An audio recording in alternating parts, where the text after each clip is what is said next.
Yo! Welcome back to a brand new Craftopia video. In today's video, we're going to talk about the update that is here for console. Woo! Now, as always, if you enjoyed this video, please do drop a like and subscribe. Comment down below with any help that you need in the game or what you think of the update. But also, let me know what bugs you're getting.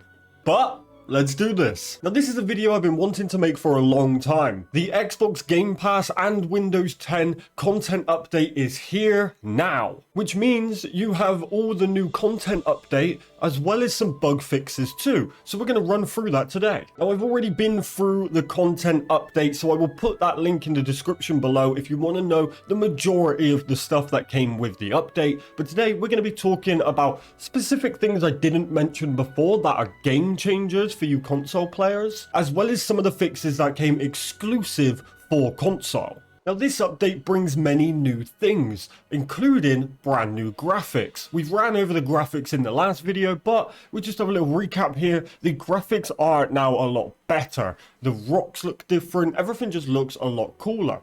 But one of the best quality of life updates that I didn't mention in the last video was stacking chests. So when we head into our inventory here, we can see these items stack up like this, which has always been a thing, but when you then move that to your chest, it would split them 100 per square.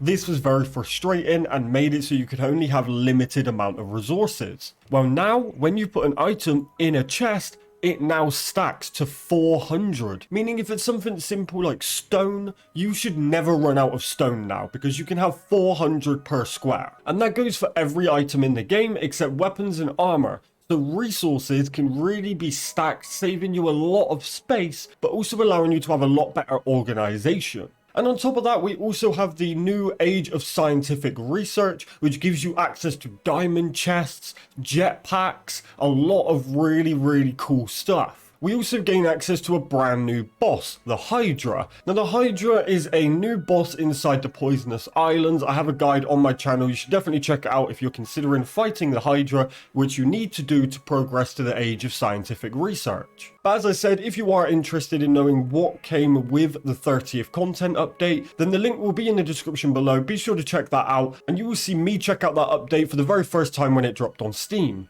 But the content is exactly the same. What's not the same is the bug fixes. Now, I have personally been looking forward to the bug fixes more than the content, purely because there's no good giving you guys more content if the game doesn't work or doesn't save your progress, which I know a lot of you have had problems with. In fact, all of you have had problems with the save feature. I know there's been little workarounds, but you shouldn't have to rely on workarounds. You should just be able to play and know that your progress is being kept. Well, now thankfully that has been fixed, and that goes for manual save and autosave. Now, this bug fix, I'm not so sure about. They are claiming to have reduced overall memory, which is related to the crashing due to the game just running too much stuff. Now, I agree they may have prevented it from crashing again, but there is also now people reporting that their FPS is worse than ever. And simple things like sprinklers and absorbers are actually messing up their FPS. So I guess we will see with that, but realistically, I would actually advise to stay away from any too big builds right now.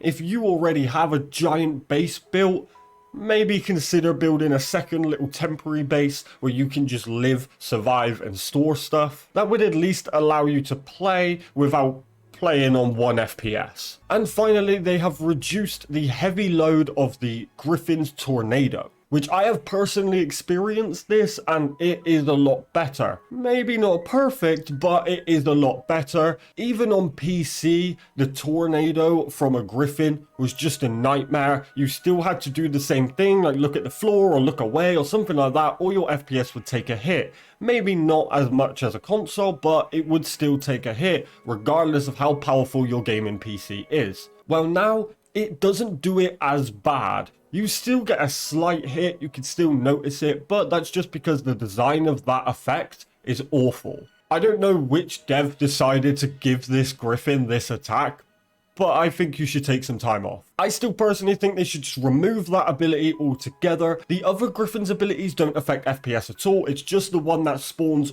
loads of tornadoes. Even if they just reduce that to maybe it does the front half of the griffin so you're able to get behind it or something to just reduce the amount of actual tornadoes there. It doesn't matter how much you reduce the load if there's still a million tornadoes that you have to get away from. But a small fix is better than no fix, for sure. Now, I do have my Xbox guys in the Discord looking out for any bugs to let me know, especially if they also figure out some fixes to let me know them as well so I can pass that on to you guys. But as always, if you did enjoy this video, please do drop a like and subscribe. Comment down below with any bugs that you find, any issues that you're having, or just how much you are enjoying this new content update. Go out there, explore, go on an adventure, go and farm some resources, enjoy the game actually saving for you, but most importantly, enjoy the rest of your day. Stay safe, and I'll catch you guys in the next video.